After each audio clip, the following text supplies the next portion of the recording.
Chase Thomas podcast. My nephew needs me to record. See, I already hate it. I hate it. All right, hello, and welcome back to another episode of the Chase Thomas podcast, where I'm still the aforementioned Chase Thomas, coming to you live from Knoxville, Tennessee. Everything School HQ down there in Tequila, Georgia. My good friend, Philly University of North Georgia alumni, Matt Green, is here. Matt, good evening, sir. How are you? Good evening, sir. It is good to be back with you on a lovely Wednesday night. Thursday morning, of course, our loyal listeners are listening. But yeah, man, how you been? I am just struggling to figure out. We're going to New York this weekend. The Tennessee Sports Bar in New York. We got that booked, so very excited to experience Tennessee, Alabama in New York City, as one does. It's the main hub of SEC on CBS football. It's where all the folks gather and congregate to in the East Coast. Is they want to make sure they make the pilgrimage to Manhattan, New York for Tennessee, Alabama. Of course, then naturally that's where the volunteers congregate. But no, that should be an awesome time, man. Like I was hyping up that West Virginia bar in damn Vinings. Like that was like a cool experience. So I imagine being somewhere in Manhattan with a bunch of Tennessee fans. That'd be awesome. Hopefully, it's for your sake. It's a time worth rooting for. I mean, I think no matter what, and we'll get into it. It will be a highly engaged game that will come down to the final possession. Is something that I can't escape. So that's really what you want. You want to be in it throughout, especially in rivalry games, and we'll just see how the chips fall. But we'll get into Tennessee, Alabama momentarily. Matt Green, your team on a bye, and we'll get into some dog bites here as we do each and every week on this very program to check in on the dogs, even with the bye week for Georgia before the world's largest outdoor cocktail party. They don't say it anymore, so you forget what the whole verbiage is these days, Matt Green. But what'd you call it? I think world's greatest, but it's world's largest. World's largest, yeah. Outdoor cocktail party. Yeah. Or just the cocktail party. I feel like that's the short term, just the cocktail party. There you go. I'll just say that, the cocktail party. But don't forget, folks, you can watch this very show twice a week during the college football season. New episodes, full episodes go up on the YouTube show. And if you're watching us on YouTube, hello, and thank you for checking us out here.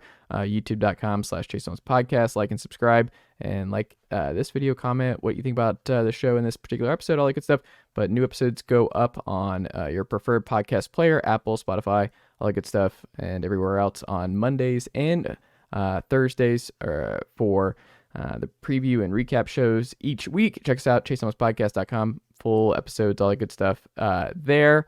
Get in touch with the show at ChaseThomasPodcast@gmail.com for any college football questions or insight you guys might have. And then, of course, if you love the college football show that comes on twice a week with my good friend Matt Green here, make sure to leave us a 5-star rating and review on Apple Podcasts and let the good folks know why you like this show. Matt Green, Dog Bites. Weekly segment, even when the dogs are not playing. Brock Bowers officially gone. I kind of broke that news and kind of ruined your night on Sunday night on this show. It's true. With friend of the pod, Graham Coffey, breaking the news that tightrope surgery was in the cards for Brock Bowers. He gets surgery this week, and different degrees on when they think Brock Bowers will be back. But if you kind of gather a consensus, SEC title game seems the most realistic to make sure he's 100% okay.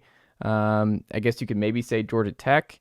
Some people say Tennessee. I don't see that. That's really, really quick. And if it is, he's more of a decoy in that kind of context. And I don't see the point throwing him in a game that might decide the East. It's a lot to have time away and then just throw him back into the fold there. I understand he's a superhuman, but that seems unlikely. Well, the thing is, the one everyone points to is Tua. Back in 2018, he got the same surgery and played 27 days later. So the difference, though, is Tua can stand in the pocket. Like quarterbacks and tight ends, that's true. It's just a different kind of player. It's true, but Tua also, he didn't look hobbled in that Oklahoma game. Yeah. So that's 27 days. 27 days from Bowers' surgery is the Monday before the Tennessee game. So, I mean, that's kind of a whole nother week.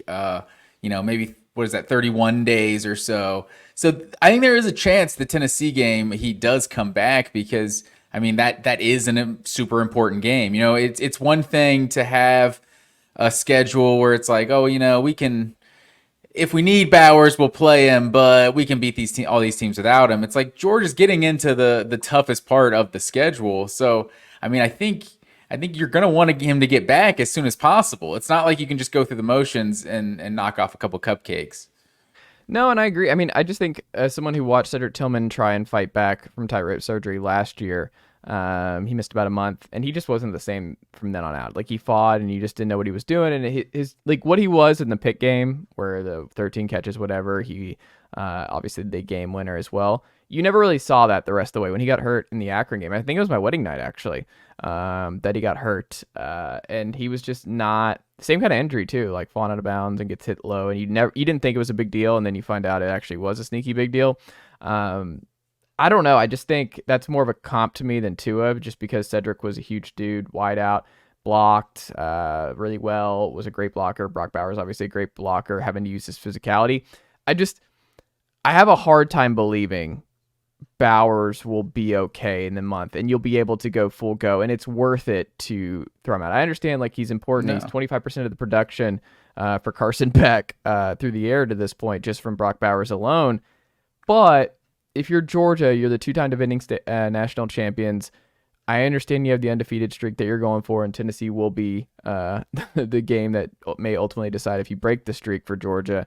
But I just think you have bigger fish to fry. And I think you have to be more careful with Bowers. I think you have to be thinking SEC title game. You have to be thinking college football playoff. But I mean, if Tennessee's coming in with one loss, I mean, there is no SEC championship. There is no college football playoff if Georgia loses that game. So, I mean, I guess there's a chance, whatever scenarios, that they get in as a 4 seed or something. But I think, I mean, who knows how different guys deal with injuries, how severe, whatever. You never know, how long and if they're 100% when they get back. But, I mean, I think you're going to try to get Bowers back as quick as possible. Obviously, you can't necessarily expect him to be 100% for that Tennessee game by any means. So, I mean, if this team can get through this stretch and get to the playoff, you'd think by the playoff he would be 100%, but there's some big time games that Georgia could have to get through, and it remains to be seen if they can do that without Bowers.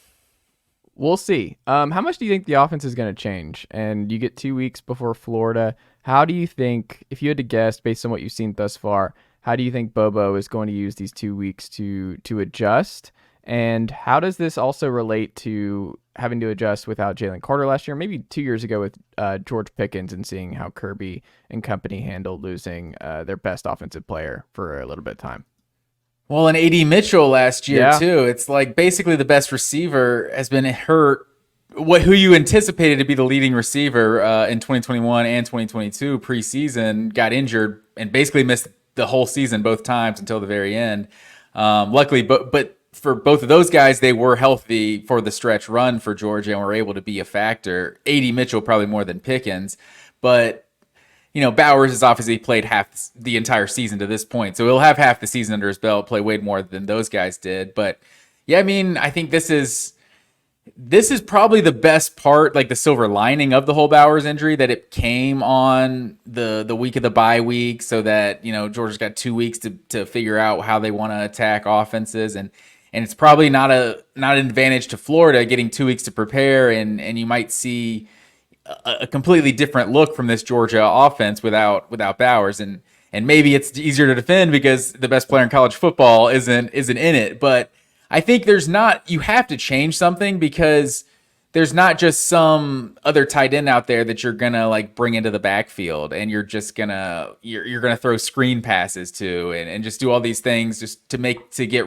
yards after the catch. That's just not typically how you use a tight end. So I think Georgia's got that's the biggest thing Georgia does have is depth, in my opinion. Like Ladd McConkey is basically the number 5 receiver coming into this week, when this team was healthy, if you count Bowers as one of the receiving options, obviously.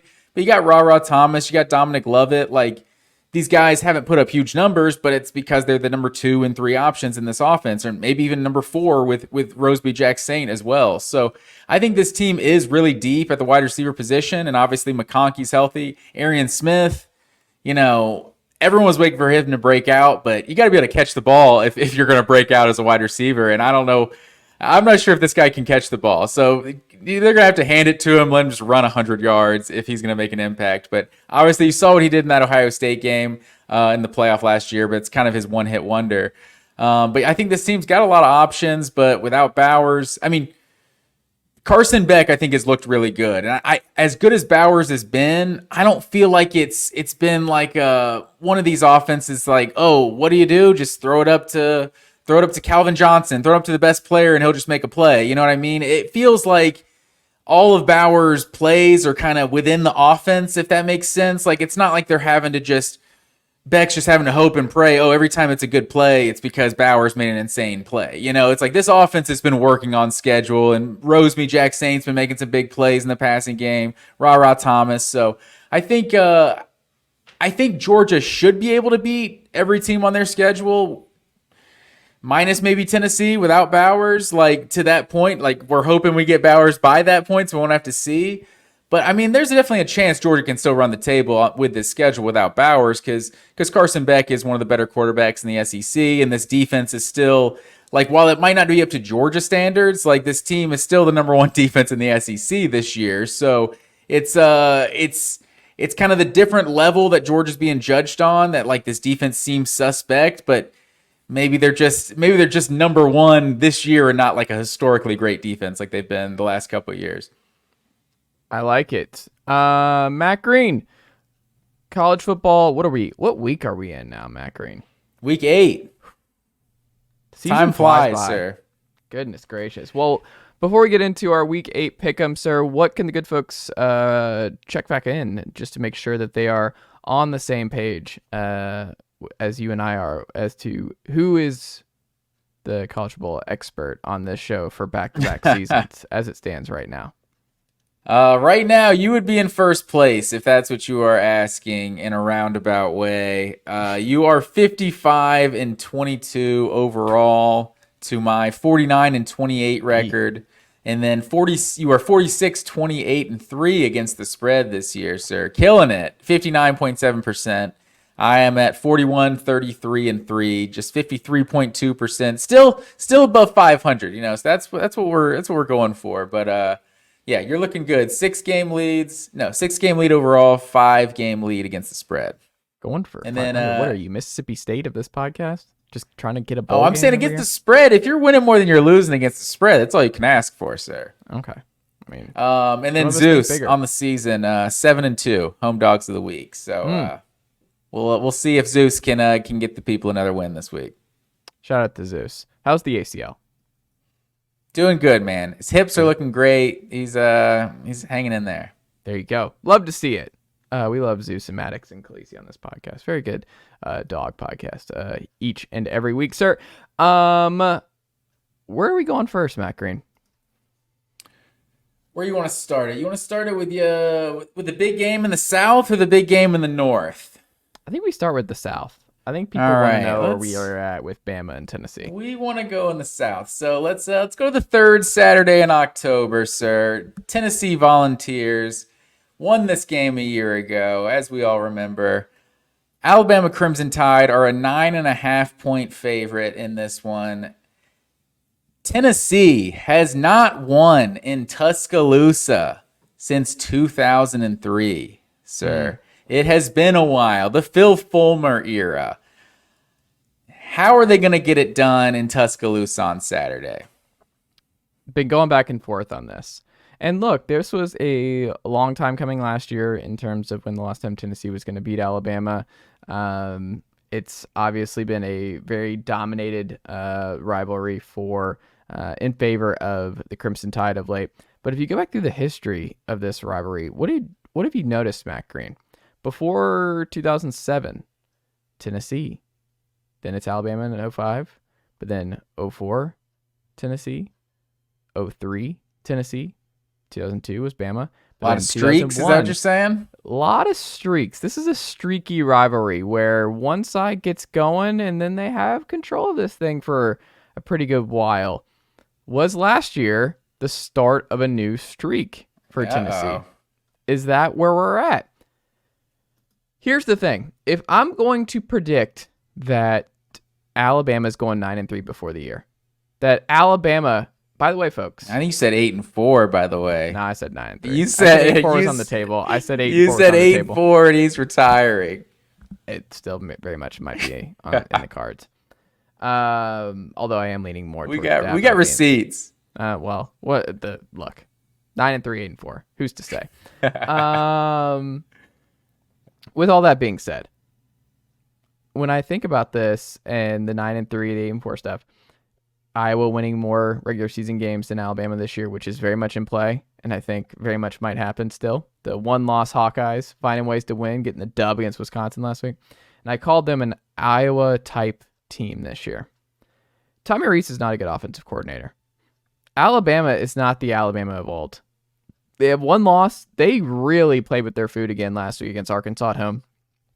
And when one of the things that is an issue for Tennessee on the road, like we've seen it at Florida this year, we saw it at Georgia last year, we've seen certain SEC venues, we saw it at South Carolina late last year.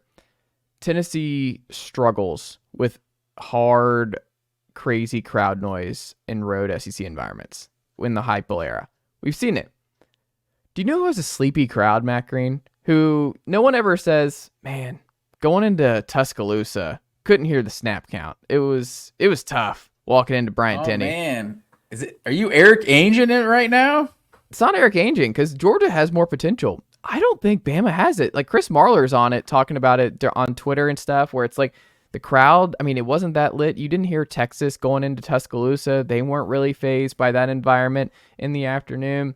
I don't think that's going to be a problem. And that's been the biggest just killer for Tennessee is these pre-snap penalties because they can't hear the snap count, motion issues, all that kind of stuff. They put themselves in these holes at Florida and Georgia where it's just hard to crawl out of, and it's just hard for their offense to ever get in a rhythm. I don't think they're going to have that problem. Remember, 2 years ago... Is Florida the only road game so far this year? In the SEC? Just period. That's Tennessee's only road game this year, right? Well, Virginia was a neutral site, and then... Okay. Yeah. So that's the only one. Yeah. Okay. Sorry. Continue. No, I just look at it. I think Tennessee 2 years ago, they were in this game in the fourth quarter. They had nothing in the secondary at that point. Obviously, a dearth of talent with all the guys in the portal, and this is a very different team.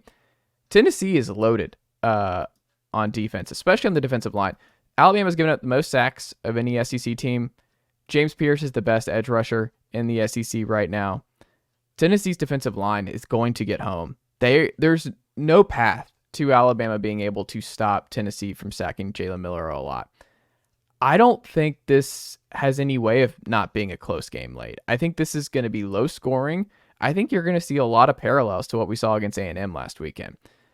The only difference is I think I trust A&M's offense a little bit more. Like, obviously, you're on the road, and that's a little bit different for A&M, but the Vols have an identity, and this is something I've been thinking about all week. I understand the explosive offense and the explosive passing plays haven't come, and they probably won't come the rest of the way. Jalen Wright's the best back in the SEC right now. He is an absolute mammoth, and the three-headed monster of Jabari Small, Dylan Sampson, and Jalen Wright, they went up against the number one rush defense in college football last week, and you never would have known A&M was the number one rush defense in the conference after that game. They're going to run the football in Alabama. Here's the other part of it, though. Tennessee's the number one rush defense in the SEC right now.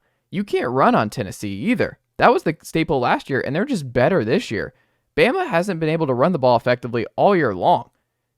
Milroe, to win this game, Milroe is going to have to take the top off multiple times. They're going to have to be an explosive team that they haven't been all year long.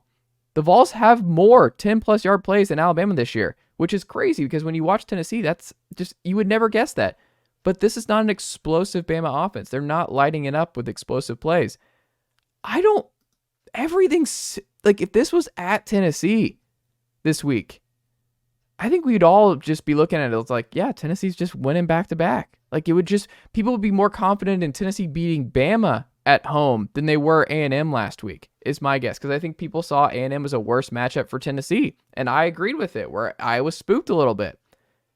This is a neutral site game. I think it's a pick-em, maybe a toss-up for Tennessee.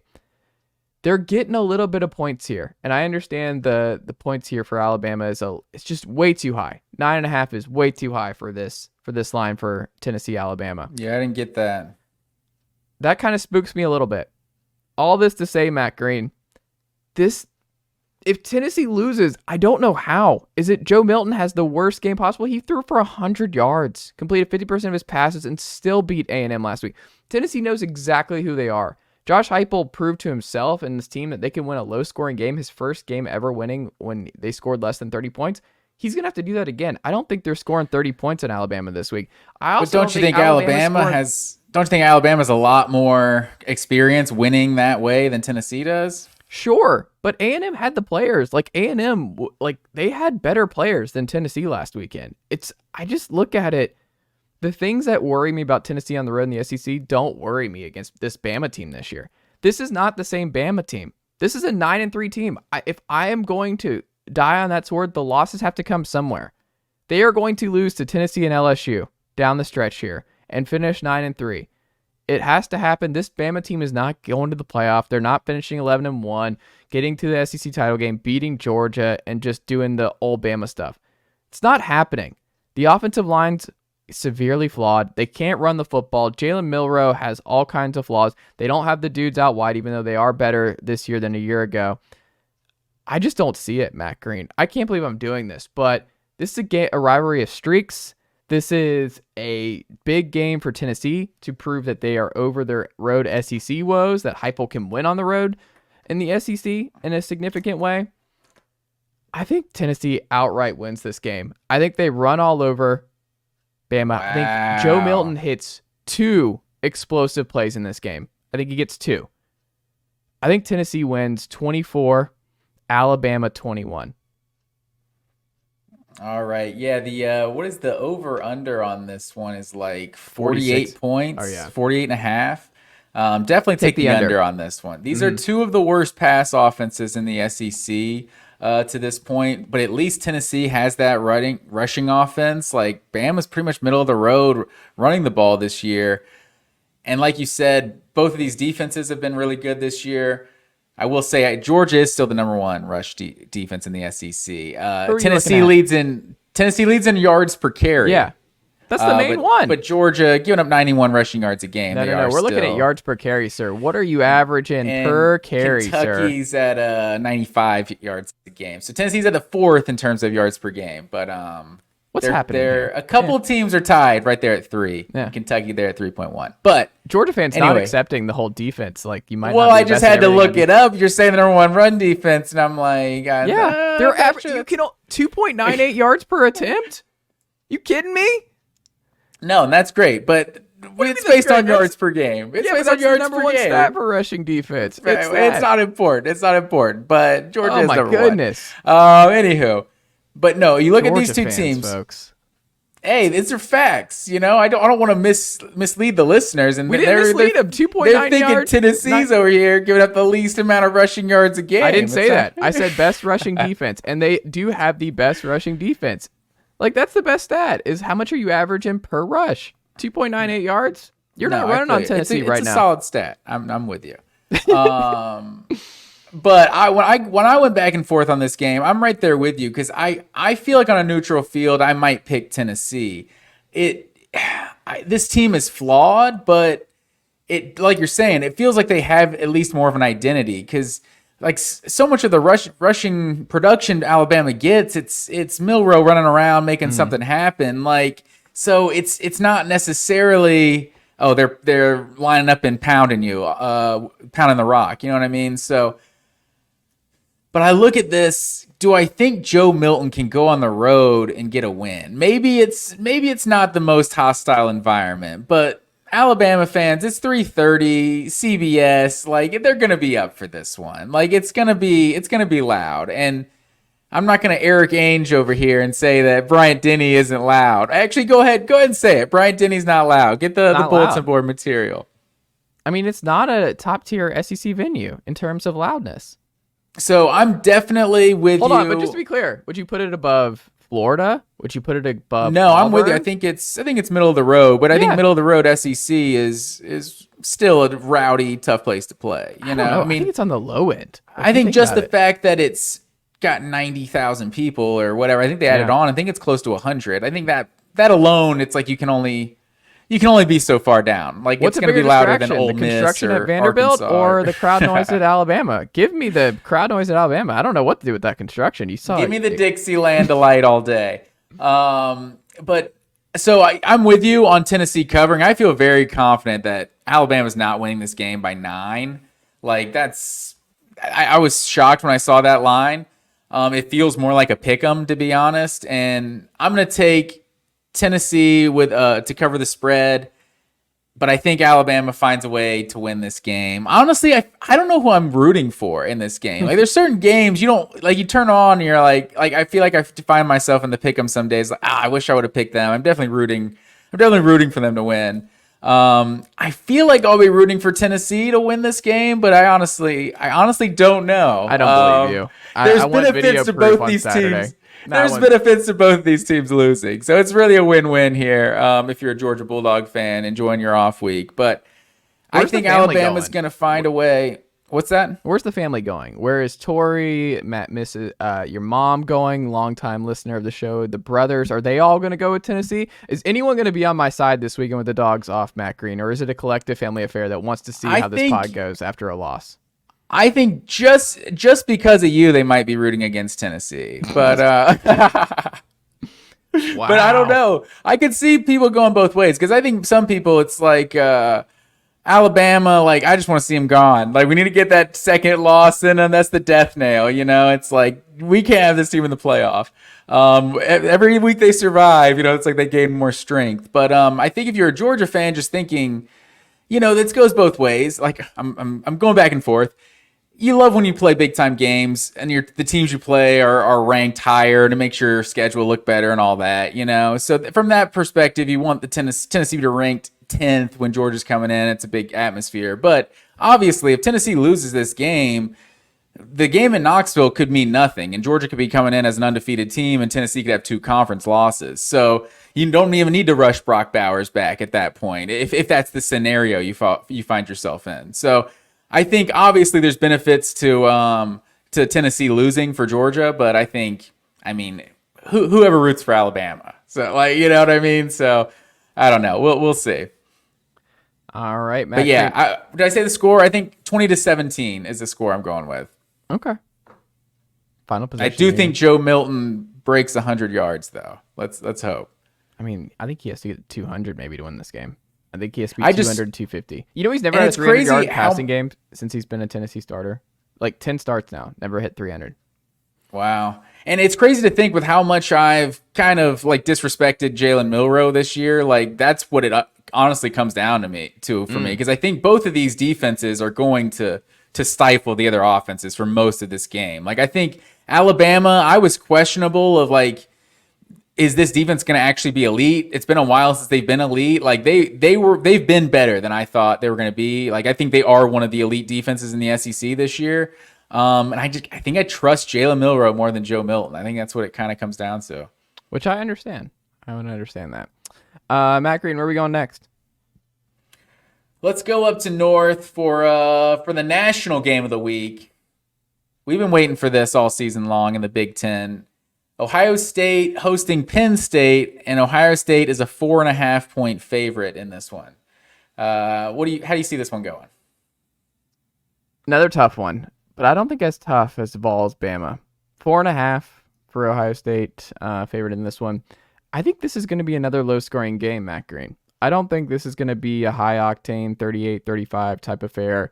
I think it's going to be more similar to Notre Dame and Ohio State from a few weeks back. I don't know if it's that low scoring, but I do think it's going to be closer to that ballpark.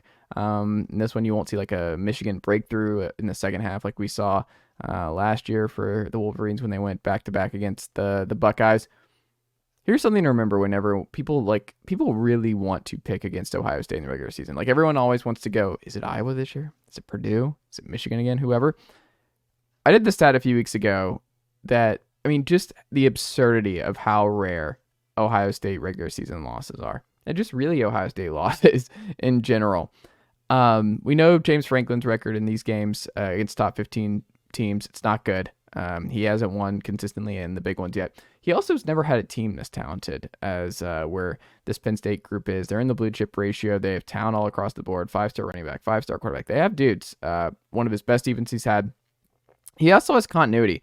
Mike Yurcich has been the OC now for a couple of years. Because remember, he was losing dudes like Moorhead and company, and like it's an underrated part of a coaching staff is having continuity with the offensive and defensive coordinators for a couple of years so that you have a solid system in place. And Manny Diaz now in year 2 here, he's comfortable and been elite calling plays for Penn State since Brent Pry left to go to Virginia Tech. And that all really, really helps things for Ohio State or for Penn State. Here's the problem. This is going to be close. I don't see a way where this is not close. From the 247 Lions site, Penn State that is, they had a thing where it said, quote, in losing 6 straight to Ohio State, which is where they're currently at, Penn State held a lead over the Buckeyes in the fourth quarter 3 times and was in a 17-17 tie in the third quarter once. That checks out when you think about these games. It really does feel like Penn State's been in good spots a lot with Ohio State. The thing that I struggle with, this would be a year to get Ohio State at home. And having to do this on the road makes this a little bit more arduous. I think based on this line, I think they'd be favored if they got Ohio State at home this year. But the other thing about this, Penn State, they don't have a lot of deep passing plays. They don't take the top off like Ohio State does. We haven't seen that kind of offensive explosion that we kind of expect. They don't just throw it down there just to see what'll happen. Which is funny because like that question was worded weird and Franklin was funny, but like I understood what the reporter was trying to ask, and it bears out in the stats. It's like they really haven't had that kind of big plays. Like they have not had a passing play longer than 33 yards since the opening game of the year against West Virginia. So, and that was a 72-yard touchdown. So Penn State's not exactly excelled in that department. I think they're going to have to hit several of those plays to win this game. Here's the other thing. I think people think that Ohio State's like Alabama offensively this year, and that's not the case. Alabama is the number 1 passing offense in the Big Ten. They have the best playmaker in the Big Ten, and Marvin Harrison Jr. Kyle McCord's coming on just fine. The thing, too, that I come back to, the Buckeyes and Penn State, top 2 in defensive yards per play, with Penn State being number 1. It's going to be low scoring. I think it's going to be close, but I trust Ohio State's weapons more. I trust Ohio State's passing game more than I trust Penn State's at this point. I think Ohio State Ibuka's supposed to be out for this one, though, right? Or potentially could be out for this one. That's fine. Marvin Harrison and company, Ohio State, I trust offensively. I trust them at home. I trust them in the regular season. James Franklin, Penn State's going to have to prove to me they can win on the road at Michigan or Ohio State. Like, they're going to have to just do it. They're going to be in this game. History shows that they're going to be in this game late. They're going to lead in this game. Will they be able to put it all together? I don't know. I have my doubts. So give me Ohio State 27. Give me Penn State 24. So Penn State does cover, but I do think Ohio State ultimately wins. Okay, put it on the board.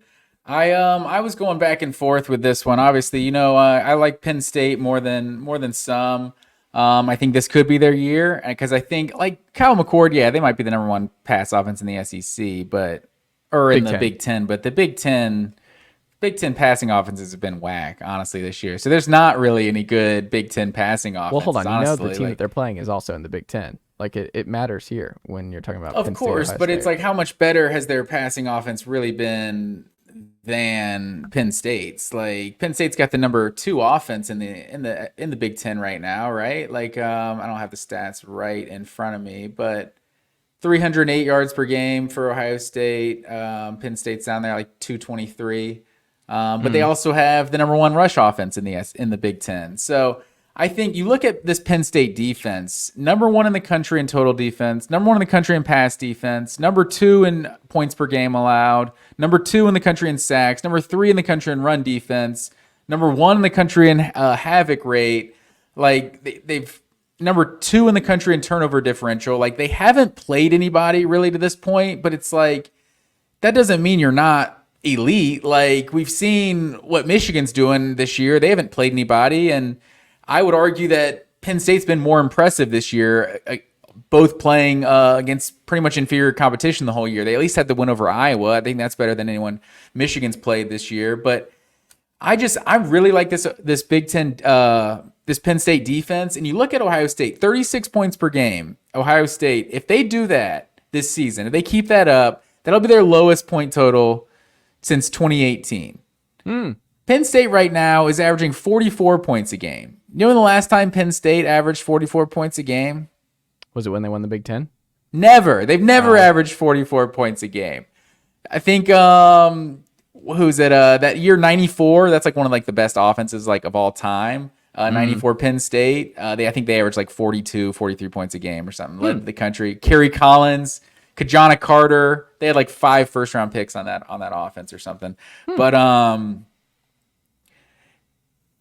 James Franklin's number, he had one that averaged 41 a game in 2017. Saquon Barkley's like best season. So they haven't had a lot of offense. I think this is the best offense and it's just early. It's early. Like we've talked about the competition, but this is I feel like Penn State's opportunity, to be honest. Like this is Marvin Harrison Jr. is a baller. Like he's the best receiver in college football, but this Ohio State offense has just not been just what we're used to seeing. Like this, it hadn't been clicking really at all season. Like, you know, a couple of the win total, like the Maryland game, they ended up winning by 20, but it's like that was a game into the fourth quarter. Like, so I think Ohio State is able to be gotten, to be honest. Like these are two great defenses. Like I've talked all about Penn State's defense. Ohio State's right there behind them in most of those categories nationally. Like Penn State, Ohio State, and Michigan are all up there in total defense and everything. But I think this is Penn State's opportunity. I think they're going to go on the road and shock the world, and they are going to beat the Buckeyes. Give me Penn State 24-20. Drew Allard still has not thrown an interception this season. I think that's the key. If Penn State can, like I said, they're second in the country in turnover differential, haven't thrown an interception yet this season. If they can keep that up and play a clean game, I don't think Ohio State can score 20 points on this defense. Wow. So what are you picking? I picked 20 points, didn't I? They can't score more than 20 points. Okay. 24-20, Penn State wins this game. Wow, we disagree right out of the gate on both the big games this weekend. It's going to be interesting, sir. Let's see. What we got? We'll keep things moving. We go on Clemson at Miami this week. Miami's a 2.5-point home dog, sir. You know how I feel about a home dog. But it's Miami, and I don't know that they actually have a home field advantage. So how do you see this one going? I mean, they did crush A&M at home, so there might be something to... they might get up for Clemson. But they also imploded against Georgia Tech at home. Was that the home field advantage, not shouting at Cristobal to take the knee? Who's to say?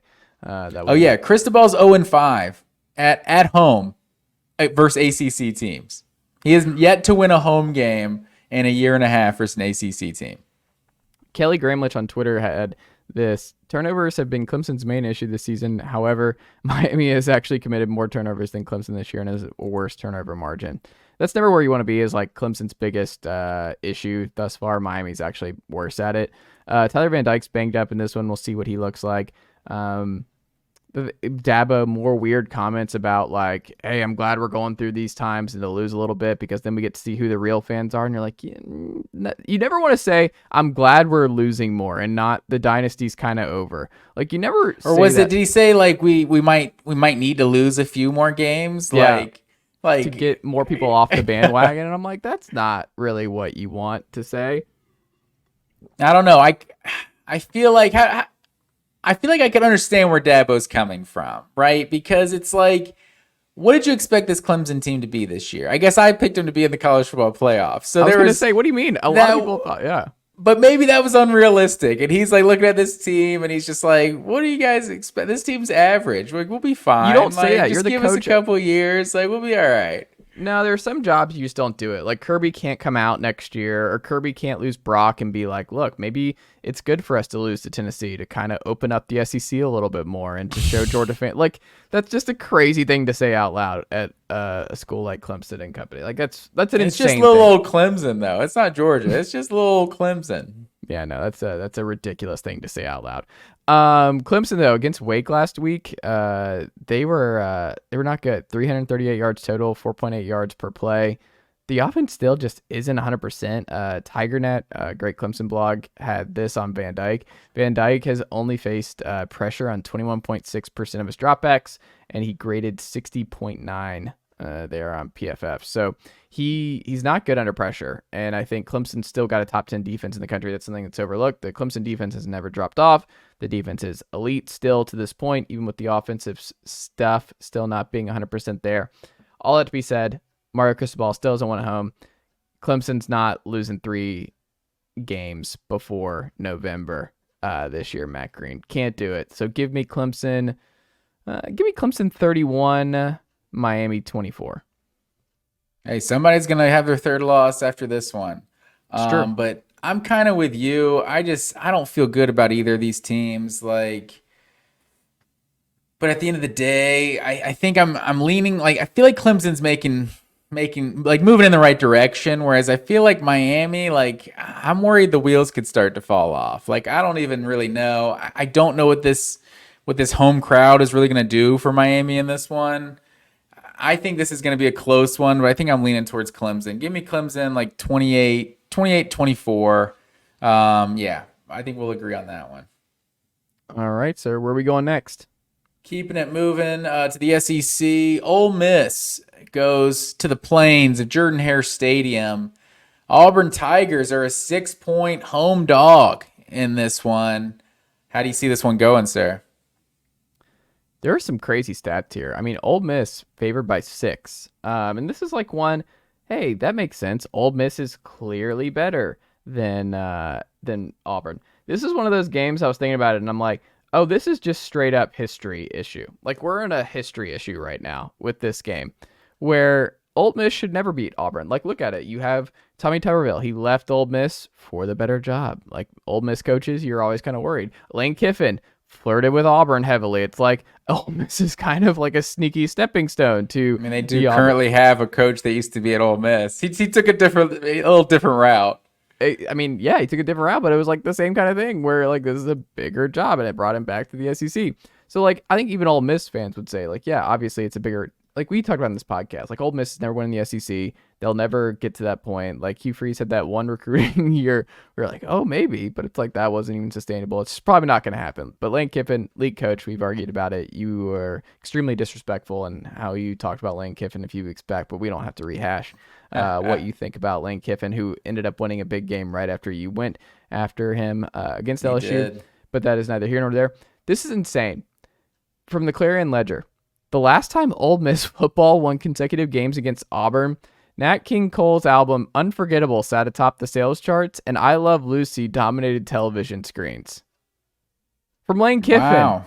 We like breaking records. If we win this game, it's the first back-to-back wins against Auburn in 71 years. Wow. That's insane. We're fighting history here. If you win back-to-back, this is a historic thing. Build the statue, the lifetime contract for Lane Kiffin if he's able to pull this off.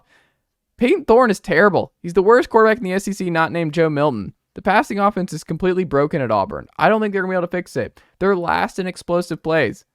Everything points to Ole Miss should just roll through this Auburn team. I can't do it. 71 years? 71 years, Matt Green? Back-to-back years?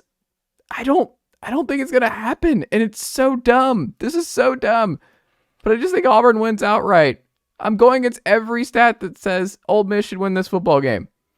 I think Auburn just wins. So give me Auburn 27, Ole Miss 26, 25. It's going to be close, but give me Auburn to win this game outright, and I hate it.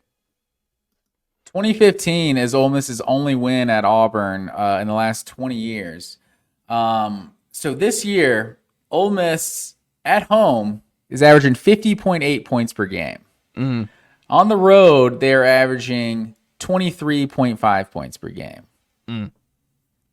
I didn't even know all these stats that you were throwing out at me, but I was just getting vibes. And we've seen Auburn play on the road, and we've seen Auburn play at home. And the last time they played at home, they almost beat the number 1 team in the country. Like, Yeah. there's something about Jordan-Hare Stadium. This place is going to be electric. There's something about Ole Miss that I'm still not quite sure. And I'm with you, man. I'm taking Auburn in the upset as well. Wow. We're both going there. I didn't see that coming. I did not see that coming either. But hey, we're both picking up those same vibes. Where are we going next, Matt Green? We're going back to the ACC. This is I'm not sure how to feel about this game. I feel like it could have been a lot of fun, but I'm not sure it will be. Duke is going on the road at Florida State. Riley Leonard likely won't play in this game either. It would be nice if he did, but I think that's really an equalizer there for Duke. Obviously, this Duke defense has been really good this season, although the numbers really lie, I think, on those whatever they're called, like actual performance, those little advanced stats they had, like NC State would like really outplayed Duke apparently last week, but ended up losing 24-3 anyway, in terms of just success rate and all that stuff. So I look at, when was the last time you think Duke beat Florida State? Do you think you can? That's a trivia question I got for you. What year do you think that was? Here. It's never happened, Matt. It's Green. never happened. You cheated, sir. No, I just did my research. Done. Yeah. You did, sir.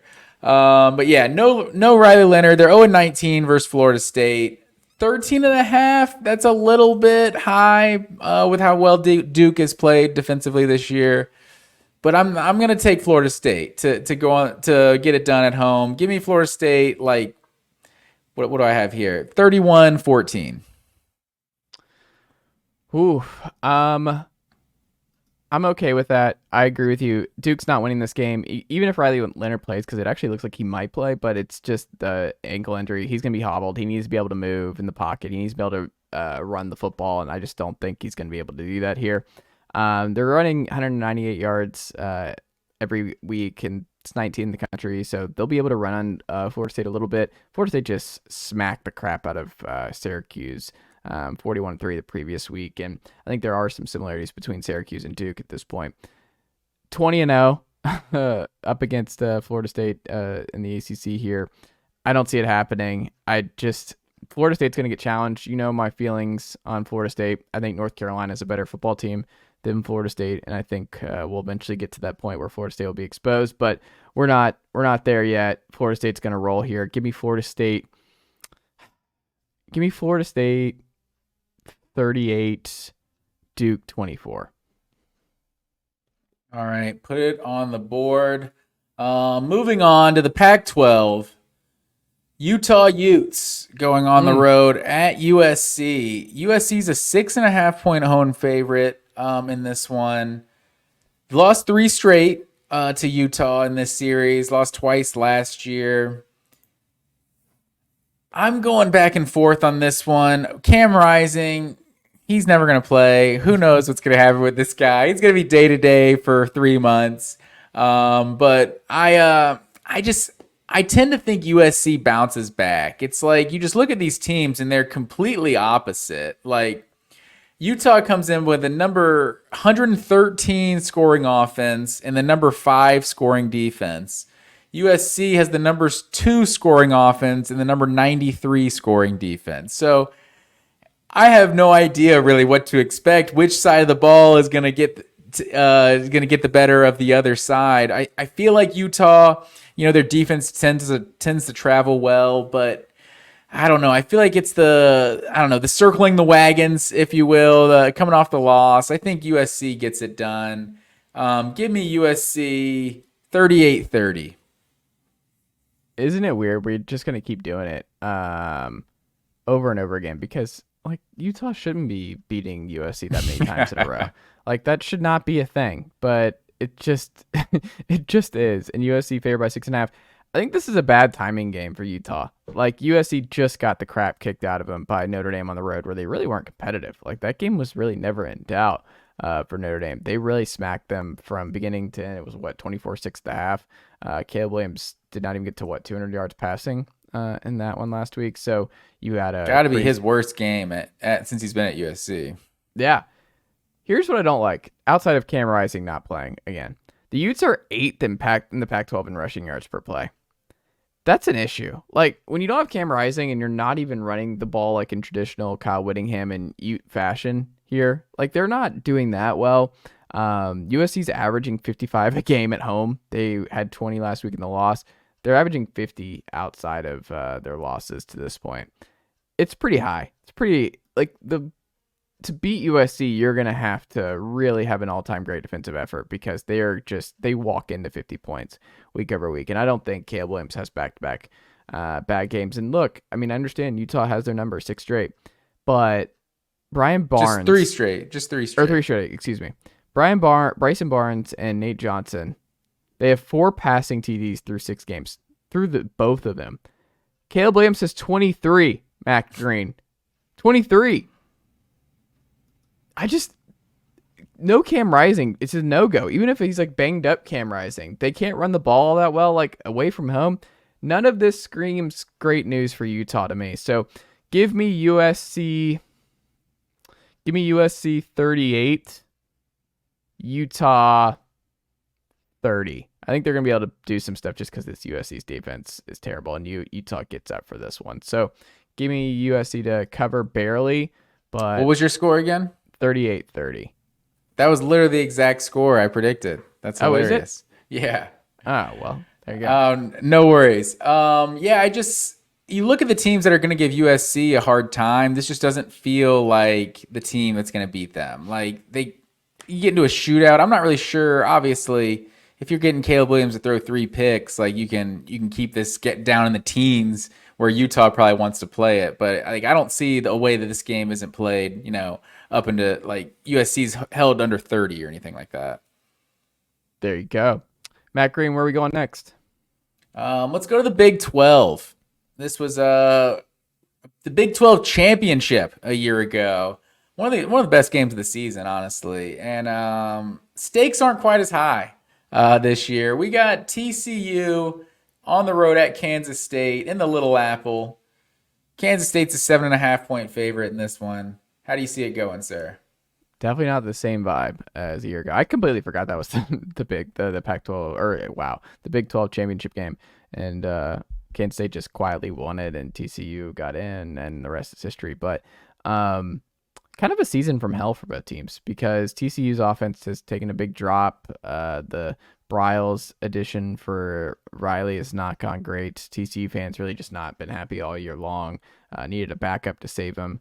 Last week for the Frogs, they had a big win, so that was good for them. But maybe they're back on track a little bit. K-State hasn't been home in a month, Matt Green, and that at Mizzou loss doesn't look nearly as bad as it did a month ago. Mizzou is a really good team, and I think that game looks a lot better for Kansas State. They lead the series all time 9-8. Will Howard, he's thrown for at least 250 for the first 4 games.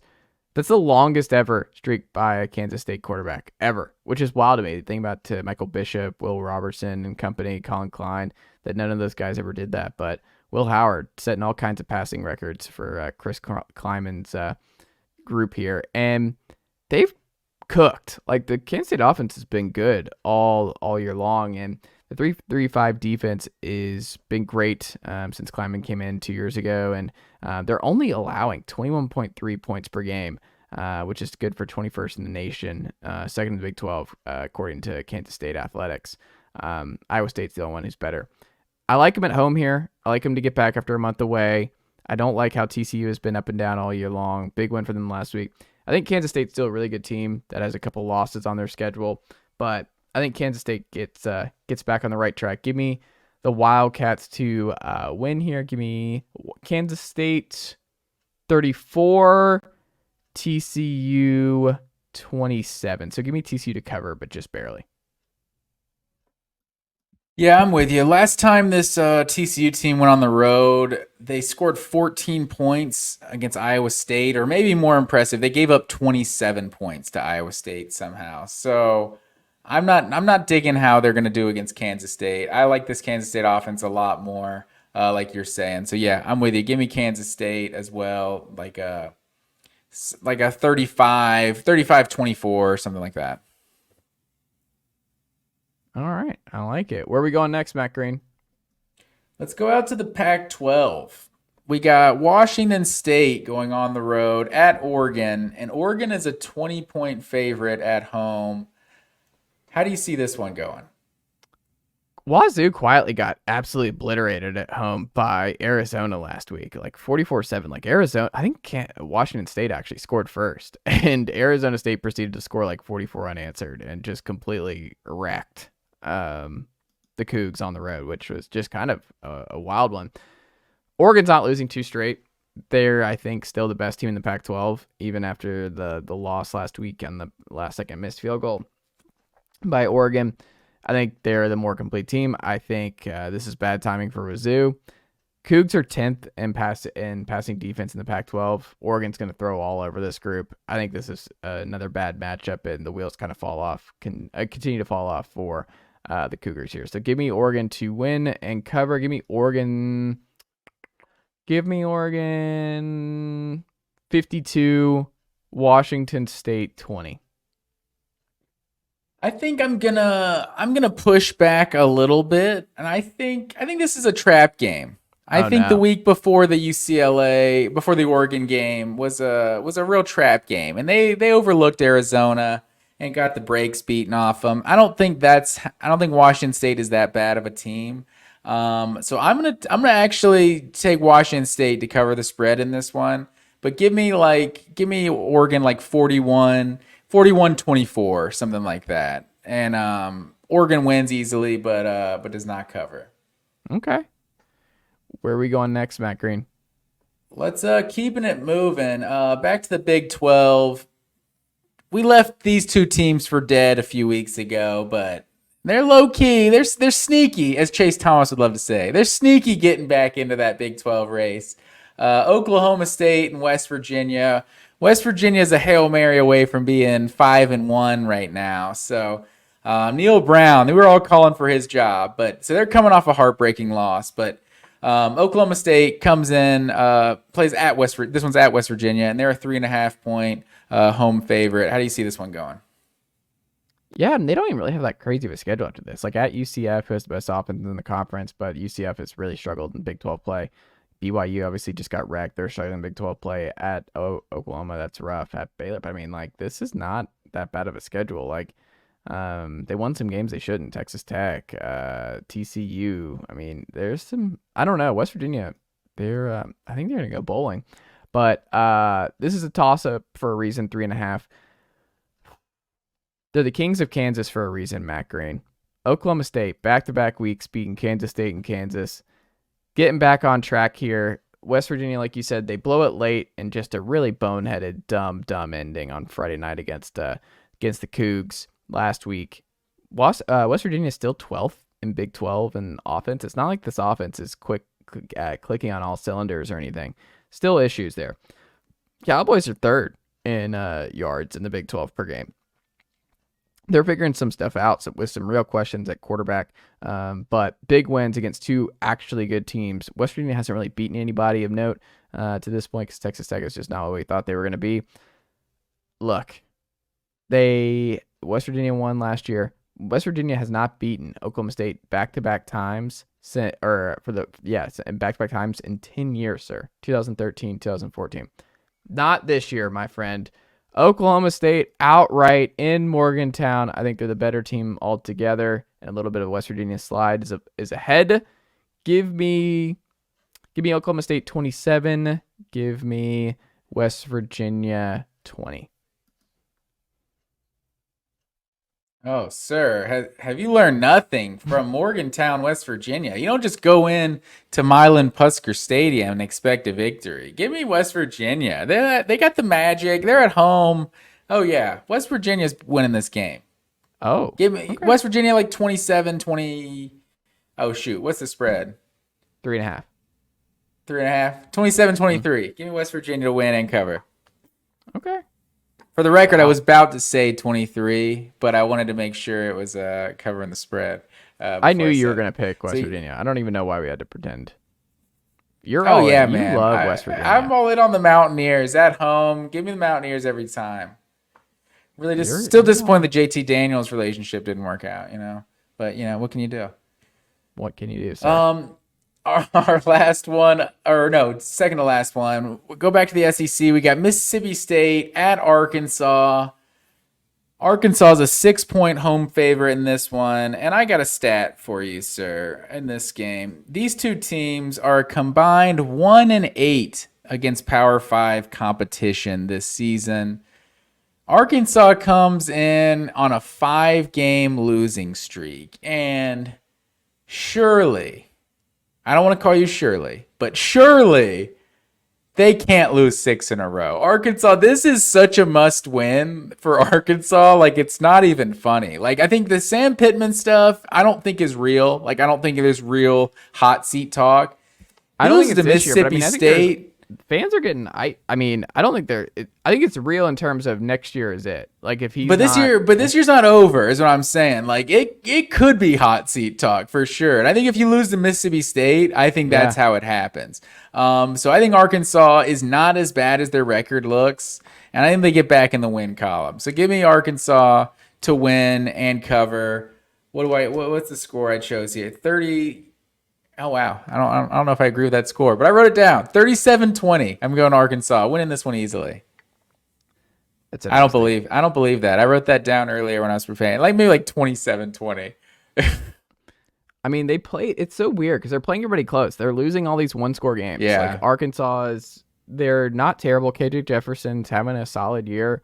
They have talent on both sides of the ball, but you just don't feel good about them. And then Mississippi State, like you just watch them and you're like, oh, the defense has been good. And you're like, what? The Zach Arnett, like it's just a guaranteed firing. Like there's just no way this man is the head coach of Mississippi State in 3 years. Like just absolutely no chance. Like I understand the situation, the circumstances were terrible, but like it's not going to work. Like this is crazy. You already punted on the offensive scheme that you were trying to install first couple weeks and we're like, no, we're going to go back to kind of what was working for Will Rogers the last couple of years and throwing the ball around, and they're having a little bit more success.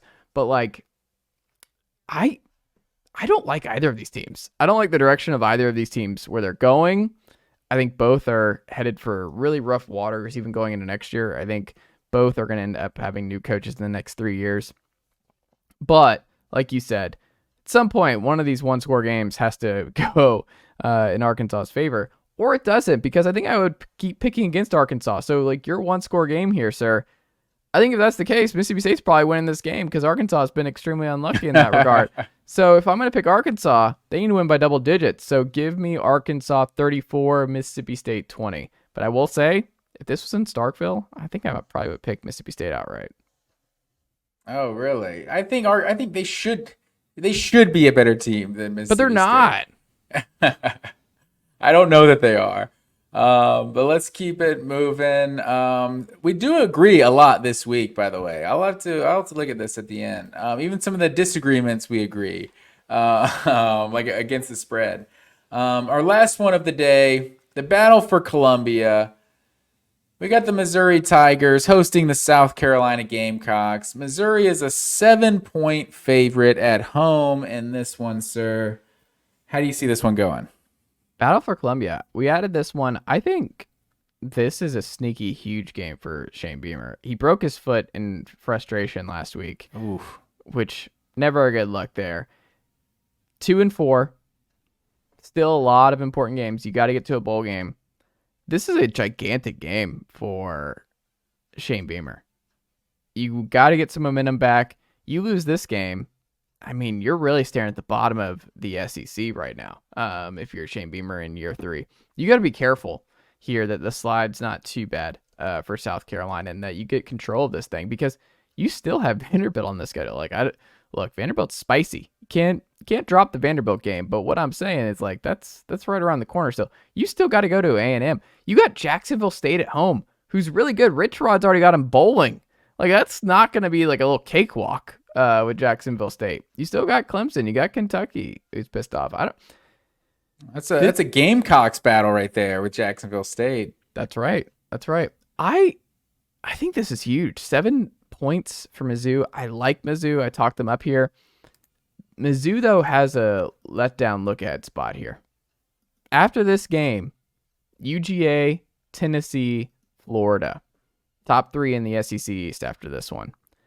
There's a spot here where I could see Mizzou really not getting up for this game. That they are thinking about Georgia the following week, thinking about what they could still be. Tennessee right after that. You think so?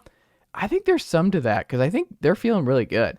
They beat Kentucky. They come from behind to beat Kentucky on the road last week. That was a big emotional win. That was a big win for the program. There could be some come down there. Spencer Rattler has still been electric. He was great last week. Spencer Rattler was still dealing. This offense is still clicking on all cylinders. I think they're going to be able to just go in and beat Mizzou. I think this is an upset this weekend. I think Shane Beamer and company really needs this. And if you go down here 2-5, they're not going bowling. And you're looking at 5-7, 4-8 maybe. And that's just firing territory at that point. So I think this is a must-have. You want Shane Beamer fired so bad. No, I'm just saying it's a gimme. Like, he has to win. Like, he's dug himself a hole. You're saying it's a gimme to go on the road and beat a top 20 No, I'm team? saying he needs it. Like, this is a gimme for him. Like, he's like, give me this win. Like, he's like the I think you should leave guy. Give me that. Like, that's he's the give me that. Like, he needs this dub. He may need it. That doesn't mean he's gonna get it. I just look at this game and I'm kind of with you, like, in terms of I think this is gonna be a really good game. I think I'm not really kind of like we were talking with South Carolina and Arkansas last week, like they're in such similar positions. Like, I don't think this South Carolina is like a 2-4 team. You know, like that's their record right now. They feel a lot better than that. And Spencer Rattler, like you said, he's still playing really well, but they're just finding ways to lose some of these games. I think South Carolina will keep it close, so I'm going to take South Carolina against the spread, but ultimately, I think Missouri is going to find a way to win this at home. Missouri's won 4 straight. South Carolina hasn't won in this series. South Carolina hasn't won in Columbia, Missouri, I should say, since 2017. So I think Missouri finds a way to do it, gets their 5th straight over the Gamecocks. So that's bold, though, picking the upset on the road like that. I don't love it. I can't believe I'm doing it with South Carolina. I just think it's a huge win. And if I'm wrong here, then I'm like, okay, well, you're not going bowling. And South Carolina fans, like, you're in trouble. Like, you're staring at 4-8, in my opinion, if you don't get this game. Yeah, I think that's definitely possible. And they're sitting at 2-4, and there's some toss-up games that, like, they could potentially still go bowling. Like, so they're going to have to turn it on, and that would be a good start.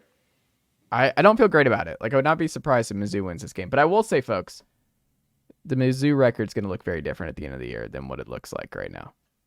Very I think so. I don't think it... go ahead. No, I was just going to say, if you look at the rest of the schedule, I don't feel great about Mizzou's who do they... schedule. It's Georgia, Tennessee, Florida, back-to-back. I mean, even Arkansas at this point. Yeah. Like, I don't know Missouri's better than Arkansas. Like, it's probably going to be a one-score game. I think that's at Arkansas this year. Is it? Yeah. So, yeah, I mean, there's some challenges for sure. We've seen the SEC this year, and maybe just college football in general. It feels like teams are some teams are completely different at home versus on the road. So we'll see how some of these teams travel. That makes a huge difference. But overall, in our 11 games, we agree exactly on 6 of them. And even some of the other ones, we both agree Penn State against the spread. We both agree Tennessee against the spread. So we got some agreements going on. We both got South Carolina against the spread. So a lot of agreements here, but it should be an interesting week. We'll see if I can make up some ground. There you go. And yeah, Zeus, home dog of the week. Doesn't usually like to pick the Tigers. Or War Eagles, whatever they want to call themselves this week. But Auburn, home dog of the week for Zeus. Well, there you go. Matt Green, always a pleasure. No pod on Sunday night. I'll be in New York, so we will not do our recap show, unfortunately. If Tennessee wins that game, you're not jumping on, going live from New York? Maybe it's Saturday night. That's true. I don't know. Maybe I'll do a video. I don't know. Sam might not be a fan of me doing that on vacation, but we'll see. You never know. But we'll be back, preview show, and we'll recap some of the big ones that happened while we were away. So don't fret. We'll talk about, especially if Tennessee wins over the weekend, or if they lose in crazy fashion, we'll talk about that too. But look out for that. If they lose, you might need the extended weekend. I mean, maybe. There you go. I don't know. Never mind. I can go on a whole diatribe about this. Like, we'll see. I know exactly who Tennessee is. It's fine. Basketball season, preseason #1 in the SEC. I don't know if you saw that this week. Favorites to win the SEC, top 3 in recruiting in baseball this year and next year, and predicted probably to win the baseball back to back. Everything School HQ is just we're thriving on all cylinders. Year-round dubs for Tennessee, right in the fold there again. Matt Green. So we're all good. Matt Green, always a pleasure. I'll talk to you next week.